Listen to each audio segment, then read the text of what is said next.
2, 3. Vozes do Edges. Edges Voices, Indigenous Knowledges and Research. Hello, and welcome to the podcast Edges Voices, Indigenous Knowledges and Research, a podcast from the European research project EDGES, Entangling Indigenous Knowledges in Universities. I'm José Alberto Catalão, and in this episode, we talk with Rodrigo Lacerda and Maíra Zenum about the Piracema Nubai Film Festival, focusing on indigenous, black and peripheral cinema. This festival was part of the outreach initiatives of the EDGES project. The interviews were recorded in Portuguese. Boa tarde, Rodrigo. E começava por lhe perguntar em que consiste a mostra de cinema que terá lugar esta noite na Casa do Comum e também em Queluz, e quais os seus objetivos principais. Olá, boa tarde, obrigado pelas perguntas. Esta mostra de cinema indígena, negro e periférico faz parte do projeto EDGES, Entangling Indigenous Knowledge in Universities, e é um dos três momentos de ligação deste projeto europeu científico à sociedade civil. Já ocorreu um primeiro no Equador, o ano passado, o TINCUI, e o projeto que começou em 2024 vai finalizar em 2027, e nessa altura, em dezembro de 2027, vai acontecer o terceiro evento público de ligação à sociedade civil, que é um encontro entre representantes da União Europeia e lideranças e pensadores indígenas, para exatamente falar das políticas públicas que nós estamos a desenvolver ao longo deste projeto. Portanto, este é um segundo momento de ligação com a sociedade civil. Esta mostra de cinema indígena ocorre em Lisboa, em 3 espaços, na Casa do Comum, no Cinema Fernando Lopes, mas também no Bongi 67, que é na Grande Lisboa, em Queluz, e tem exatamente esse objetivo de conectar um público abrangente que esteja próximo destas temáticas com o cinema que é realizado pelos povos indígenas, e para isso também temos a presença de vários realizadores indígenas: Olinda Tupinambá, Ziel Carapatô, Francisco Huichaqueu, Jorge Espinosa, Citlali Andrago. A mostra ocorre em Lisboa, mas também tem uma extensão a Marburgo, uma vez que a Universidade de Marburgo também faz parte deste consórcio do EDGES, e vai decorrer logo a seguir, portanto dia 8 e dia 9 de junho, também em Marburgo. O projeto europeu chama-se exatamente de Entangling Indigenous Knowledge in Universities. Portanto, a ideia não é encaixar ou utilizarmos uma abordagem demasiado simplista de interculturalidade, mas pelo contrário, promover encontros entre povos indígenas, pesquisadores indígenas, artistas indígenas e por aí fora, com também pesquisadores e um público em geral não indígena. E é através desses encontros, mais do que simplesmente integrando conhecimentos, mas é através desses encontros que se produz novo conhecimento, que se produz novas maneiras de estar em conjunto. E é por isso também que esta mostra de cinema se expandiu, e não é só uma mostra de cinema indígena, mas é também uma mostra de cinema indígena, de cinema negro e de cinema periférico, com o objetivo também de estabelecer uma relação entre os vários realizadores e cineastas indígenas que vêm da América Latina, com cineastas e realizadores afrodescendentes ou racializados negros que produzem cinema negro em Portugal e na Europa. São cinemas diferentes, mas que ambos têm alguns pontos de contato, como questões contracoloniais. A ideia é tentar perceber como é que estes encontros entre pessoas que têm experiências diferentes de produção de cinema, mas ao mesmo tempo com alguns paralelismos, podem produzir novas maneiras também de estar no mundo, e é nesse sentido que expandimos, e não é só cinema indígena, mas estabelecendo relações com uma realidade local que em Portugal é cada vez mais importante e central. Muito bem, e do seu ponto de vista, já aludiu a esta questão, qual o papel que o cinema e a arte em geral podem desempenhar para dar visibilidade às culturas indígena e negra? Eu acho que essa pergunta deve ser colocada, acima de tudo, aos realizadores indígenas.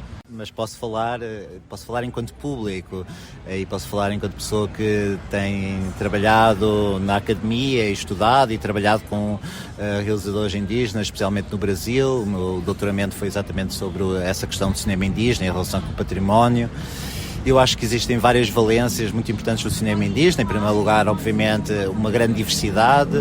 Isso é importante porque, de facto, não existe um povo indígena, aquela ideia do índio genérico. Pelo contrário, só no Brasil existem mais de 300 povos indígenas e o cinema reflete exatamente essa diversidade. Em segundo lugar, um instrumento de luta, aquilo que, por exemplo, uma das sessões chama-se o cinema é uma flecha e, portanto, um objetivo de luta contra-colonial, contra o racismo, contra todos os preconceitos que existem, não só preconceitos, mas preconceitos, romantizações que existem tanto no Brasil, em vários países da América Latina, mas também muito na Europa. Na Europa, por exemplo, ainda há esta concepção dos povos indígenas como algo que está no passado, algo que desapareceu, ou então, como a Olinda acabou de explicar, mais associado aos povos da Amazónia, mas existem povos indígenas em todos os estados do Brasil, por exemplo. E, por fim, para mim, o mais importante é que o cinema indígena consegue corporalizar de uma maneira experiencial outros modos de ser, outros modos de estar em conjunto, a importância de rir, a importância de estar alegre, a importância do bom viver. E acho que vendo estes filmes nós podemos aprender muito para construir um futuro melhor, apesar desse clichê, mas para construir novos futuros. Muito bem, e este projeto, no fundo, só mais esta pergunta, pretende fazer chegar o conhecimento indígena à universidade, ou pelo menos reforçar a chegada do conhecimento indígena à universidade. Quais são os maiores desafios que a investigação académica sobre cultura indígena enfrenta hoje, enquanto investigador que é também? Depende de onde é que eu vou falar. Eu vou responder essa pergunta a partir de Portugal. Acho que é importante localizar essa reflexão. Será uma reflexão diferente se for em Espanha e até, nomeadamente, se for na América Latina, noutros países da América Latina. Em Portugal existem vários aspectos. Um deles é a completa invisibilização das vidas e das culturas e dos modos de viver dos povos indígenas, tanto no passado como no presente. A violência colonial que existiu e que persiste, que destrói vidas indígenas e que podemos equacionar, como alguns pesquisadores indígenas estão a fazer, como o Filipe do Chá, enquanto genocídio indígena, de facto um dos maiores que aconteceram na humanidade. Mais dentro da academia, enfim, eu ensino estudantes que chegam à universidade e que nunca ouviram falar muito pouco sobre a vida dos povos indígenas hoje em dia, ou desconhecem completamente isso, desconhecem que foram também escravizados. Os manuais escolares precisam de uma grande update, de uma grande atualização, mas indo mais longe, eu acho que este projeto pretende ir mais longe e tem sido muito importante dinamizar estes encontros com pesquisadores indígenas, artistas indígenas, realizadores indígenas, para pensar a academia, para pensar a universidade de uma outra maneira, que não seja de facto conhecimentos que estão em caixinhas e que são essencializados, mas como algo muito mais relacional e nesse sentido não integrar, mas de facto construir uma nova universidade através destas relações entre diferentes modos de ver, diferentes modos de conhecer e, portanto, também diferentes modos de construir mundo. E para dar voz à cultura indígena também, na verdade. Muito obrigado, Rodrigo. Obrigado. Então, muito boa tarde. Boa tarde. Sobre a curta-metragem que irá apresentar agora na Casa do Comum esta noite, que se chama Um Rio Chamado Comboio da Linha de Sintra. Em que consiste esta curta-metragem, no fundo? José, Um Rio Chamado Comboio da Linha de Sintra é um passeio pela linha de Sintra em que a gente vai conversando sobre questões sociais, questões que dizem respeito à infraestrutura daquele espaço, um pouco sobre a realidade da periferia que está em torno da linha de Sintra, né? Porque a linha de Sintra é um nome um pouco assim, ele amplifica o serviço do comboio da linha de Sintra, né? Em torno da linha ferroviária, quem mora nos bairros que estão em torno dessa linha ferroviária... Que é o caso da Maíra, segundo li. É o meu caso, eu moro na linha de Sintra, eu sou da linha de Sintra, se assim posso dizer. E aí é um passeio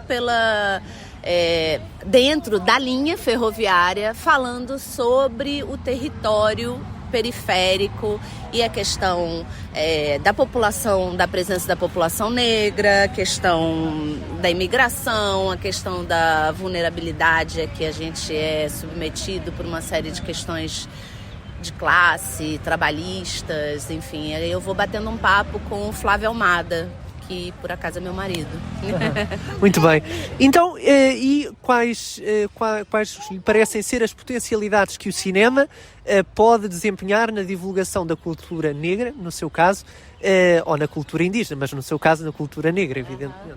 Eu acho que o cinema é mesmo uma ferramenta quase como uma arma. Não é uma arma que mata, é uma arma que educa. Né? Tem gente que se vale de armas que machucam. O livro, o cinema, a arte de um modo geral são ferramentas que nos auxiliam, que expandem consciência, que apresentam realidades, que desmistificam realidades, que denunciam situações de racismo, que fortalecem os trabalhadores que estão sendo massacrados pelo sistema capitalista. Osman Sembene foi um dos primeiros a dizer que o cinema é uma arma, né? Agora eu não sei se foi ele ou se foi o Zósimo Bulbul. Eu tô aqui confundindo os meus primeiros, né? Porque o Osman Sembene é um dos primeiros cineastas do continente africano, um africano fazendo filme. E o Zósimo Bulbul, brasileiro, um cineasta brasileiro, cinema negro, também pensou muito, né, nas potencialidades desse objeto que é também imaterial, porque você coloca ele para rodar e 1.000, 100, 10, dependendo da plateia, pessoas saem de lá com as informações que estão ali apresentadas e podem, de alguma forma, também refletir, debater sobre os temas e as questões que os filmes trazem, né? Assim, é de uma potência maravilhosa, eu acho, o cinema. Muito bem. E quais foram os maiores desafios que enfrentou ao construir a sua curta-metragem? Um Rio Chamado Comboio da Linha de Sintra, na verdade, é um projeto que foi realizado a convite do FITEI, que é um projeto lá do Porto, um festival digital de teatro ibero-americano. O FITEI nos convidou, a Nega Filmes, porque a gente tem um projeto de um filme que chama Linha de Sintra, Caminhos de Sonhos. E aí o FITEI perguntou se a gente não queria, de alguma forma, apresentar no FITEI, na plataforma do FITEI, um diário do que temos produzido ao longo do processo de produção dessa longa-metragem que chama Linha de Sintra, que é uma longa-metragem sobre o território periférico da Linha de Sintra e a presença da população negra nesse território a partir do olhar de mulheres negras. A dificuldade que eu acho que qualquer pessoa que que tem as interseções das quais a minha realidade é cortada, né? Que é a dificuldade de ter acesso, a dificuldade de ter liberação, a dificuldade de romper algumas fronteiras para poder mostrar outras cenas, né? Porque quando a gente bota linha de Sintra no Google, na internet, para pesquisar tanto sobre o caminho ferroviário, né? A linha ferroviária, tanto quanto sobre os bairros em torno da linha ferroviária, as notícias são sempre muito ruins, muito degradantes, muito pessimistas em relação à população e ao território. Mesmo que um incidente tenha acontecido em 1993, ele marca o perfil do que é essa população que utiliza as linhas ferroviárias para o seu dia a dia, para trabalhar, para ir buscar criança, para fazer enfim, para a vida, né? Portanto, parece-lhe que se generaliza muito acerca desses assuntos. Não é por acaso, né? Parece-me que generaliza-se muito, mas eu sei que não é por acaso. Porque quando a gente pensa que aquele território tem uma concentração de pessoas negras, uma concentração que Portugal não simpatiza. Portugal, que eu digo, né, genericamente, eu não estou dizendo o português, você, José, não gosta de pessoas negras, não é isso, mas a gente precisa entender que esse país está organizado contra essas pessoas, né? Era isso precisamente que eu lhe ia perguntar a seguir, qual era a relação que, do seu ponto de vista, existe entre Portugal e a comunidade negra, a cultura negra? A relação, ela não é das mais idílicas, né, digamos assim. Quer dizer, no século XX particularmente, quando você pensa no trânsito de pessoas de lá para cá e de cá para lá, isso tem a ver com as guerras, com as lutas de libertação, né, e com tudo que essas lutas de libertação provocaram naqueles territórios com a colonização. Então não é um trânsito ameno, não é um trânsito tranquilo. E depois que houve o fim das guerras, das lutas de libertação,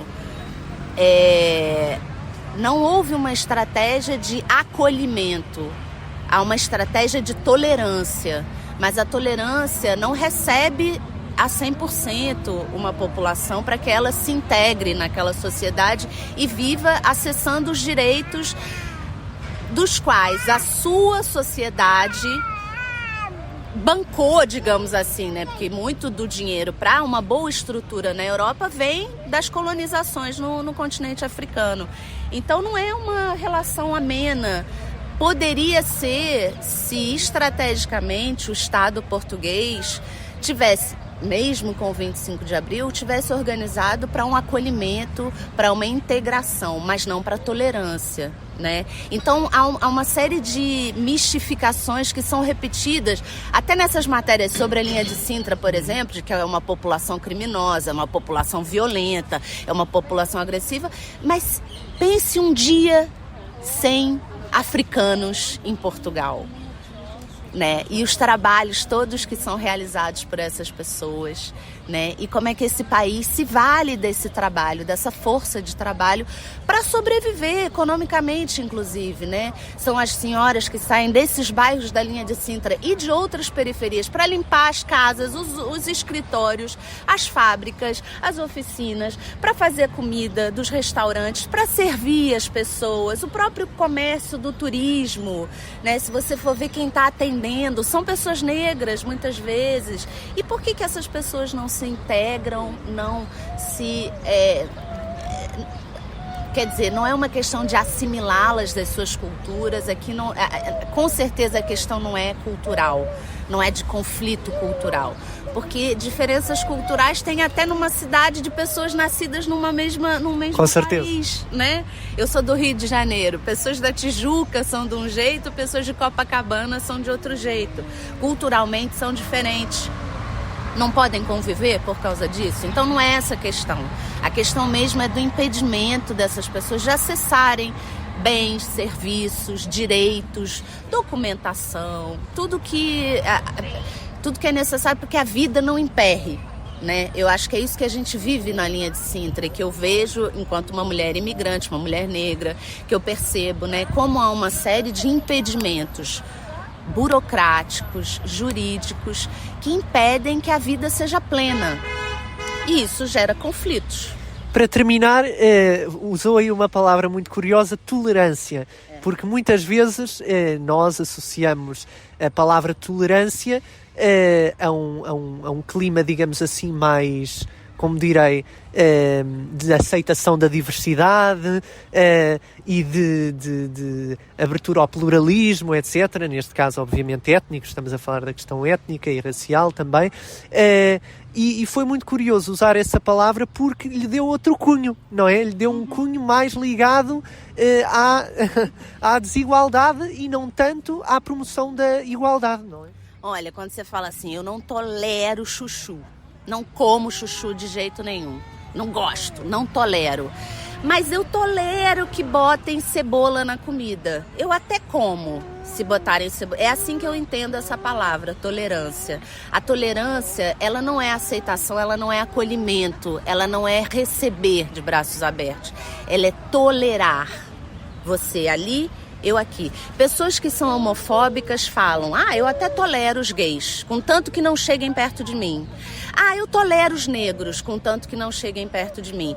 Eu até tolero, entendeu? Eu não sei se eu com os meus 10 anos de vivência em Portugal, eu tenho essa percepção de que falamos línguas diferentes. Acho que o brasileiro é uma língua com várias adjacências e o português é uma outra língua também com a sua diversidade, porque a galera do sul tem um sotaque, tem algumas palavras, tem algumas formas de falar, e a galera do norte tem outra. Então, a minha ideia de tolerância não é de respeito, é de... Eu engulo, eu tolero. Mas para viver numa sociedade, para que ela seja uma sociedade saudável, funcione e tudo corra bem, não dá para tolerar o outro. Não dá para enxergar o outro como outro, outra coisa, outro ser, um ET de outro planeta. Isso não é saudável, isso não faz da nossa sociedade portuguesa, eu falo nossa porque eu pago imposto, porque eu vivo, eu tive filhas aqui, eu moro aqui, eu contribuo para essa sociedade, então eu faço parte dela. E o que é bom para uma sociedade é que ela seja saudável, que as pessoas não se tolerem, mas se acolham, se aceitem, se respeitem, né? O respeito também é uma excelente palavra. Respeito é igual em brasileiro e em português. Exatamente. Então, muito obrigado, Maíra. Obrigada, José. E tudo bom. Tá bom, obrigada. Thank you very much, Rodrigo and Maíra. This was another episode of the podcast Edges Voices, Indigenous Knowledges and Research, a podcast from the European research project Edges, Entangling Indigenous Knowledges in Universities.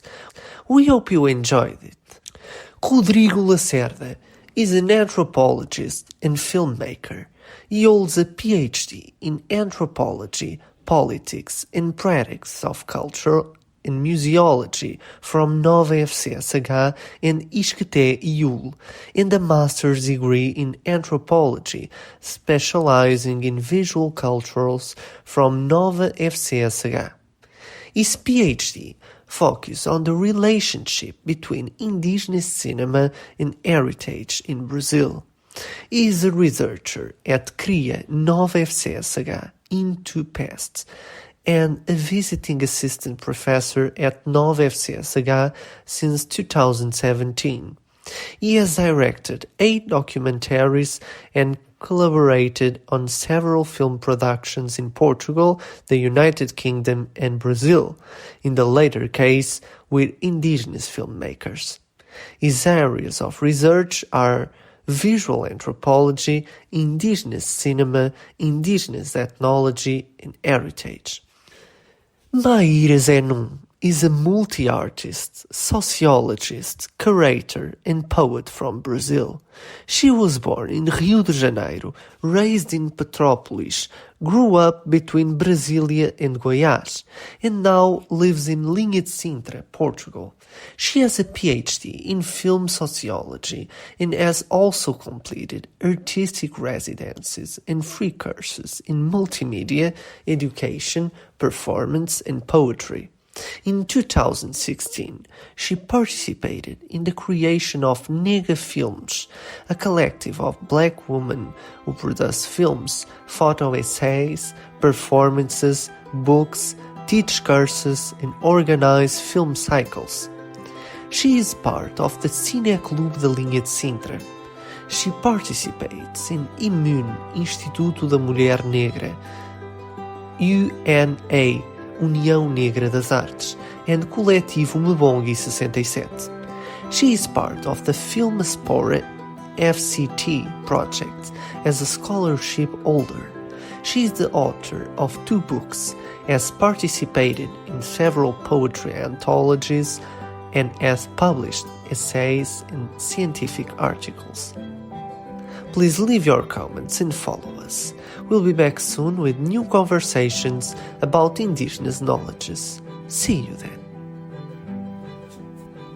Edge's Voices, Indigenous Knowledges and Research.